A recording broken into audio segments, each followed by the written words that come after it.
SHG অৰ্থাৎ আত্মসহায়ক গোটৰ সকলো মহিলাই এই ফৰ্মখন ফিল আপ কৰিব লাগিব।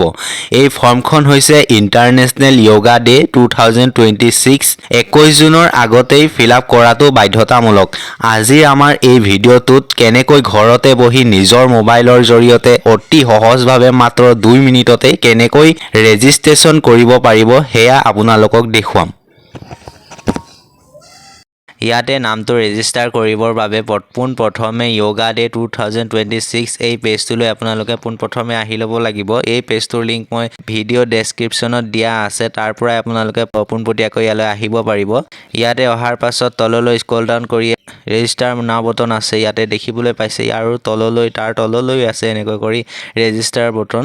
ইয়াৰ যিকোনো এটাতে ক্লিক কৰিলে হ'ব। মই ওপৰটোতে ক্লিক কৰিছোঁ। ফাৰ্ষ্ট ৰেজিষ্টাৰ নাওত ক্লিক কৰাৰ পাছত আপোনালোকে অলপ সময় ৱেইট কৰিব, পেজটো লোডিং হ'ব। তাৰপিছত এনেকুৱা ফৰ্মখন অপেন হ'ব দেখিবলৈ পাইছে। ইয়াতে প্ৰথমতে আপোনালোকে ডিষ্ট্ৰিক্টখন চিলেক্ট কৰিব লাগিব। আপোনালোকৰ কোনখন ডিষ্ট্ৰিক্ট হয় সেইখন চিলেক্ট কৰি ল'ব। ইয়াৰ পৰা স্ক্ৰল ডাউন কৰি চিলেক্ট কৰি ল'ব। ডিষ্ট্ৰিক্ট চিলেক্ট কৰাৰ পাছতে নেক্সট ব্লক চিলেক্ট কৰিবলৈ আহিব। ব্লকটো আপোনালোকৰ যিটো ব্লক হয় সেইটো চিলেক্ট কৰি ল'ব।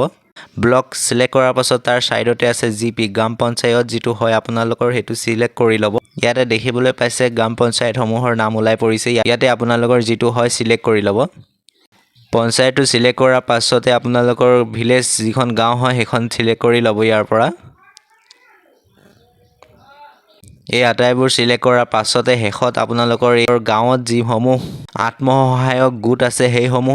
আত্মসহায়ক গোট আছে এই লিংকটোত অপেন হ'ব। ইয়াতে ক্লিক কৰিব। ইয়াত ক্লিক কৰাৰ পাছতে ছাইডতে দেখিবলৈ পাইছে এনেকৈ অপেন হৈ যাব আপোনালোকৰ গোটসমূহৰ নাম। তাৰ পৰা আপোনালোকৰ যিটো নাম হয় সেইটোত নামটোৰ ওপৰতে ক্লিক কৰি দিব। ক্লিক কৰাৰ পাছত অলপ সময় পেজটো লোডিং হ'ব, ৱেইট কৰিব।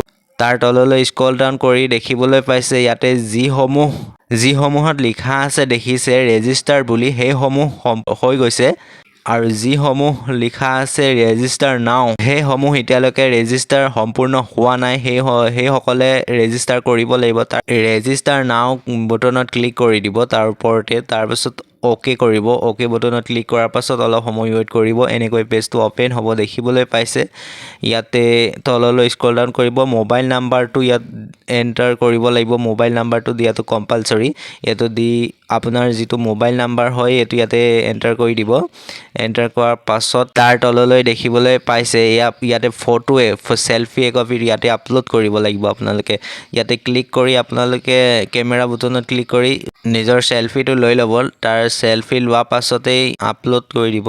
তাৰ পাছতে দেখিবলৈ পাইছে এনেকৈ চেলফি কপি আপোনাৰ তাৰ তলত যিটো কনফাৰ্ম ৰেজিষ্ট্ৰেশ্যন তাতে ক্লিক কৰি দিব। তাত ক্লিক কৰি দিলে আপোনাৰ ৰেজিষ্ট্ৰেশ্যন প্ৰক্ৰিয়াটো সম্পূৰ্ণ হৈ পৰিব।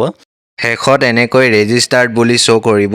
আগলৈ এনেকুৱা ধৰণৰ ইনফৰ্মেটিভ ভিডিঅ'সমূহ পাই থাকিবলৈ আমাৰ এই অনলাইন আছাম চেনেলটি ছাবস্ক্ৰাইব কৰি থ'ব। ধন্যবাদ।